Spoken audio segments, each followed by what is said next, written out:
Bienvenue dans Change de régime, le podcast pour revoir ta relation à la nourriture, épisode 7.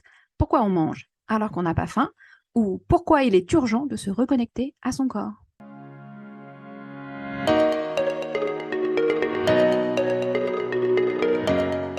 Bonjour et bienvenue dans Change de régime, le podcast pour changer ta relation à la nourriture durablement dans l'amour de toi. Je suis Anne-Lise Paillard, coach de vie certifiée pour ALE Coaching, et dans chaque épisode, je te donne les clés pour perdre du poids durablement en allant voir les causes du problème. Au-delà de ce que tu manges, pourquoi tu manges.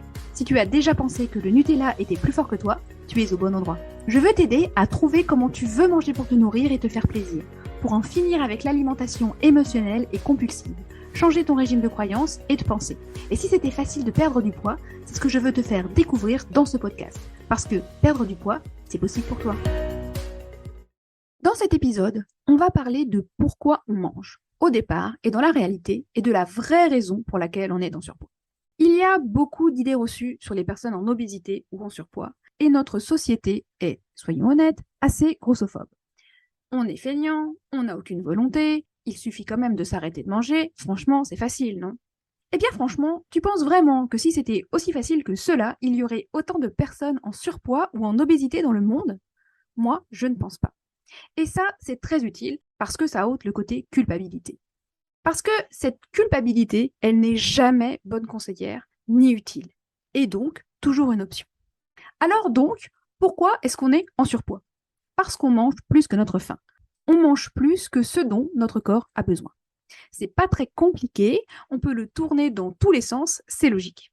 On peut avoir 20, 30, 45, 60, 80 ans, c'est pour tout le monde pareil. Notre corps a besoin d'un certain niveau d'énergie pour fonctionner et il va chercher cette énergie dans la nourriture. S'il en a trop, il le stocke pour aller chercher l'énergie plus tard. Le hic, bien sûr, c'est qu'on n'a pas besoin de la même dose d'énergie suivant si on est un homme ou une femme, qu'on mesure 1,55 m ou 2 mètres, qu'on a une activité physique plus ou moins développée, un métier sédentaire ou non. Alors oui, je sais, c'est injuste, mais comme dirait Byron Katie, quand on se bat contre les circonstances, on perd juste 100% du temps. Et une partie du problème, c'est de savoir quand on a eu assez de nourriture pour remplir les besoins de notre corps. Et une autre partie du problème, c'est de savoir quand on se sert de la nourriture pour autre chose que de remplir les besoins énergétiques de notre corps. Parce que la faim, en fait, c'est juste cela, un signal. Un signal que ton corps a besoin d'énergie pour fonctionner. Rien de plus, rien de moins. Pas besoin de la diaboliser. Au départ, ton corps est juste hyper bien fait. Il a besoin d'énergie, il te le dit, tu lui en donnes, il fonctionne. Et c'est plutôt bien de l'écouter, parce que si tu ne l'écoutes pas, tu risques de mourir. Et je te rappelle que la fonction principale de ton cerveau primaire, c'est de te maintenir en vie. Il est là pour t'empêcher de mourir de faim. Et c'est une bonne idée de l'écouter quand il te dit qu'il a faim. En plus, je te rappelle également qu'il veut être efficace. Et donc, c'est quand même drôlement plus facile pour lui si tu lui donnes l'énergie dont il a besoin pour fonctionner avec de la nourriture extérieure. C'est quand même beaucoup moins fatigant que d'aller la chercher dans les graisses, à l'intérieur. Et en plus, on ne sait jamais, on pourrait en avoir besoin plus tard. Parce que ton corps, et c'est aussi une bonne chose à savoir, pense qu'il vit toujours dans une cave, dans les temps où il n'y avait pas de nourriture à profusion. À cette époque, on mangeait quand on pouvait, parce que les temps de disette pouvaient toujours arriver. On ne trouvait pas des mammouths à tous les coins de champ, non madame. Et en plus, c'est gros les mammouths, ça fait un peu peur. Ton cerveau n'a pas encore complètement intégré que tu peux aller au supermarché ou au producteur local du coin pour remplir le frigo, qui d'ailleurs n'est pas forcément vide. Bon, ok, mais où tu veux en venir, Annelise ? Oui, ce que je veux dire, c'est que ton corps, à l'origine, il est bien fait. Si tu l'écoutes, il saura te dire quand manger et quand arrêter de manger. Et si tu fais cela, tu seras à un poids naturel de forme, probablement pas en surpoids. En fait, l'équation pour perdre du poids, c'est pas si compliqué. C'est manger quand tu as faim, arrêter de manger quand tu n'as plus faim et donner à ton corps ce dont il a besoin. Mais il y a pas mal de choses qui font que tu ne l'écoutes plus et que tu manges plus que ta faim. Et la première raison, c'est la privation. Alors oui, je sais, encore une fois, ça paraît contre-intuitif, mais c'est souvent comme ça avec ton cerveau primaire. En fait, on se prive de nourriture, on fait des régimes drastiques, voire on ne mange plus du tout pour perdre du poids. On mange juste des pommes, de la soupe aux choux, du poulet, ce que tu veux, mais en faisant cela, tu te déconnectes complètement des signaux de ton corps. Et la privation mène à la compulsion. Tu finis par manger d'une manière inversement proportionnelle à la façon dont tu t'es privé. En plus, si tu suis un régime, tu ne te fies plus aux signaux de ton corps, mais à une autorité extérieure qui saurait mieux que toi comment et quoi manger. Et ce n'est pas très bon parce que ça te déconnecte de ton corps, mais aussi de ton pouvoir, de ta connaissance et de la confiance que tu as en toi de savoir quoi faire. Et quand la restriction a été maintenue pendant un certain temps, l'urgence de manger devient juste insupportable. Ton cerveau croit vraiment, et est-ce qu'il aurait vraiment tort, qu'il va mourir de faim. Il se coupe, tu as froid, d'ailleurs souvent quand on est en régime on a froid, parce qu'il se met en mode veille pour consommer moins d'énergie. Du coup, tu finis par compenser en mangeant beaucoup plus que ce dont ton corps a besoin. Et là, on entre dans un cercle bien vicieux, parce que non seulement tu n'écoutes plus ton corps quand il te dit qu'il a faim, mais maintenant, tu ne l'écoutes plus non plus quand il te dit qu'il est rassasié. Et comme tu as perdu confiance en lui, que peut-être tu penses qu'il fait n'importe quoi, que tu ne le comprends plus, tu t'en déconnectes encore davantage. La deuxième raison pour laquelle on mange alors qu'on n'a plus faim, c'est parce que justement, on a perdu de vue le but initial. On mange pour beaucoup de raisons, mais rarement parce qu'on a faim. On mange parce que c'est l'heure, on mange parce qu'on est triste, on mange parce qu'on est joyeux, parce que vous n'allez pas me laisser ça, hein, il en reste presque pas, parce qu'il faut célébrer pour se consoler, pour se récompenser, etc., etc. On mange de façon totalement déconnectée et sans conscience. On ne se pose pas cette question essentielle pourtant, est-ce que j'ai faim? Et franchement, est-ce que ne pas avoir faim est une raison pour ne pas reprendre du gâteau ou finir son assiette? Avant de faire ce travail, je peux te dire que je ne voyais même pas le rapport entre les deux. Pourtant, c'est une question essentielle à se poser. Et je te ferai remarquer que dans notre société, on va plutôt te demander des comptes si tu ne prends pas de gâteau. Bah pourquoi tu n'aimes pas, ce n'est pas bon, que si tu en prends. Alors même que ton estomac est sur le point d'exploser. Ça, par contre, personne ne te dira, bah alors pourquoi t'en prends, t'as plus faim pourtant. Non, ça, je n'ai jamais entendu. Non, on mange souvent en se basant sur ce qu'il y a sur la table, ou dans le frigo, ou dans la cuisine.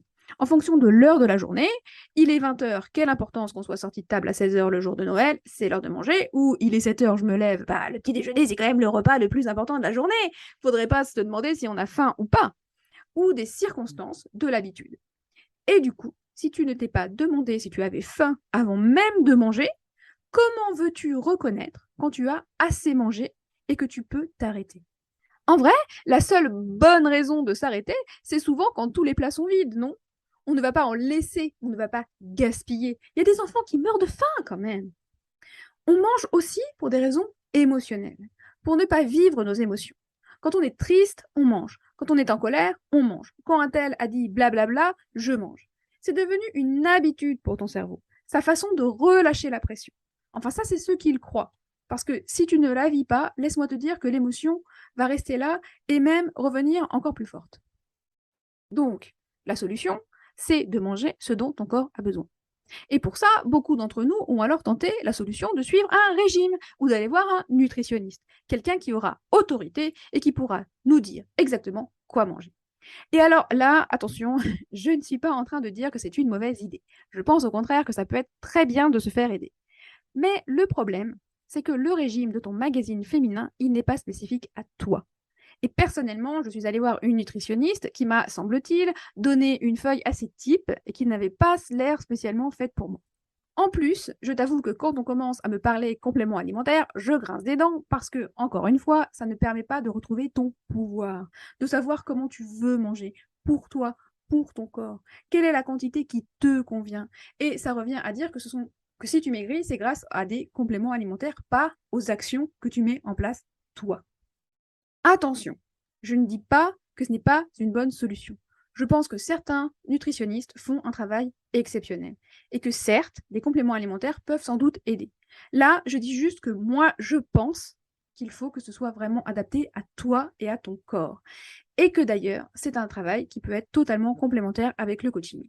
Mais tout seul, je ne suis pas certaine que ça suffise. Enfin, ça peut servir pour certains, ça donne des résultats pour certains, mais si tu m'écoutes, c'est peut-être parce qu'il y a autre chose à aller voir en plus. Et on est d'accord, c'est juste mon avis, il m'appartient et tu as tout à fait le droit de ne pas le partager. Je n'ai pas et je n'aurai jamais la science infuse. Mais en plus, on oublie souvent dans ces régimes la partie plaisir de l'alimentation, en diabolisant certains aliments, en les interdisant. Et quand tu dis à ton cerveau qu'il ne doit pas faire ou manger quelque chose, c'est juste ce qu'il va vouloir manger derrière. Une amie, par exemple, m'a raconté un jour qu'elle avait un paquet de flocons d'avoine dans son placard, genre depuis 6 mois. Elle n'avait jamais eu de problème avec les flocons d'avoine. Ce n'est pas quelque chose dont elle avait particulièrement envie, mais elle aimait bien cela. Et un jour, elle a dû faire un régime particulier. Je crois que c'était même pas pour perdre du poids, mais bon, bref. Dans ce régime, les flocons d'avoine étaient interdits. Eh bien, à partir de ce moment-là, elle n'a plus pensé qu'à ça. Elle a pensé et repensé à ce paquet de flocons d'avoine encore et encore. Elle était grave en manque de flocons d'avoine. Je veux dire, c'est la même personne, la même cuisine, le même paquet. La seule différence, c'est que le lundi, elle a le droit de manger des flocons d'avoine et que le mardi, elle n'a plus le droit. Et c'est à ce moment-là que les flocons d'avoine ont pris tout son espace mental. Donc te dire, t'as pas droit aux glucides, t'as pas droit aux féculents, t'as pas droit au sucre, t'as pas droit à la viande, t'as pas droit à je sais pas quoi, c'est complètement contre-productif parce que dès l'instant que ton cerveau va entendre tu n'as pas droit, il va en vouloir. Et en plus, et ça reste encore mon opinion, je pense qu'on est omnivore, on est carnivore, on est là pour manger de tout. Notre corps, il a besoin de tout. La question, ce n'est pas de manger ou de ne pas manger certaines choses, c'est de savoir comment on les mange et de trouver l'équilibre.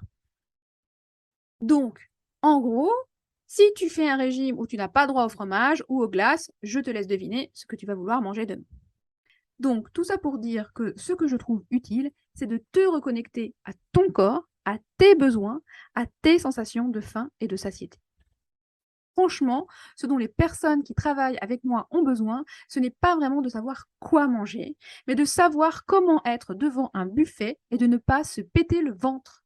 De savoir dire non et stop quand on n'a plus faim ni plaisir. De savoir ne pas se lever au milieu du film parce que tu as une urgence de manger quelque chose alors que tu es sorti de table il y a 30 minutes.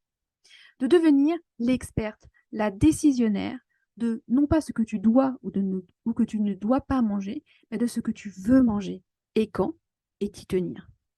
Et ton corps est une merveilleuse machine qui a toutes les réponses. Si tu l'écoutes quand il te dit qu'il a faim et quand il n'a plus faim, tu auras la fameuse formule magique de comment tu peux perdre du poids. Tu as les réponses au fond de toi et si tu ne les reconnais pas, tu peux aller les chercher. D'ailleurs, si tu lui prêtes attention, tu verras qu'après une semaine de gras, il te demandera certainement des légumes ou des fruits. Le problème, c'est qu'aujourd'hui, on nous apprend à ignorer notre corps en mangeant trop, il faut finir, c'est l'heure, tout ça, puis en le privant en faisant des régimes. Mais tu peux réapprendre à l'écouter et trouver l'équilibre. C'est vraiment cela que je recherche dans mon programme de coaching.